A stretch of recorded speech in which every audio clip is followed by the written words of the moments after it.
Para nós da Comissão Nacional de SDG, é um grande honor de pôr a Conopá na celebração de Semana de Cultura. Nós estamos agradecidos que o Ministério de Enseñanza, Ciência, Cultura e Deporte abraça a ideia para nós celebrar a Semana de Cultura e Semana de Ação para SDGs junto e aqui, alçando assim nossa cultura com mira para nosso futuro. Causou, mesmo que outro país no mundo, a cometer o mês na esforço conjunto para lograr a meta para o desenvolvimento duradouro. Em total, tem 17 metas. Nós por mira a meta aqui como uma lista de lo que nós temos como comunidade para por garantizar que e tour pode ter vida melhor, também nós cria balança entre gente, planeta e prosperidade. Cada país me se evaluar para o mês, quatro é meta que está relevante para nós e quatro é meta que tem prioridade. Na qual nós escolhemos 6 metas que está nossa prioridade. A meta aqui está, a meta número 1, não mais pobreza, nós que acaba com pobreza aqui na nossa. Meta número 4, ensinança de qualidade.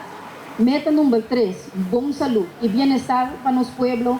Meta número 7, energia limpa e pagável. E meta número 8, trabalho decente e crescimento econômico. E também, por último, a meta número 14, qual é a vida boa de la mãe, riqueza marítima. Basari ba escola aqui a definir como Corsou Lotana ano 2030 e a delinear uma ruta com para lograr isso aqui.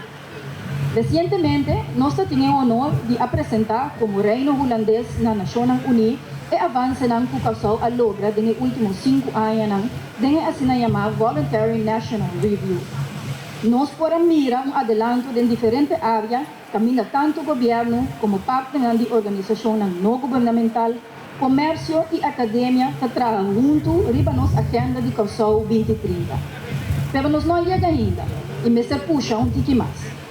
Semana de Cultura está oferecendo uma plataforma sólida para poder e meta para desenvolvimento duradouro mais cerca de nosso povo, usando a força de nossa gerência cultural para acelerar e assim lograr a meta aqui. O tema de ano aqui de nossa Semana de Cultura e também de SDG está Banco Nuco, Banco Planta.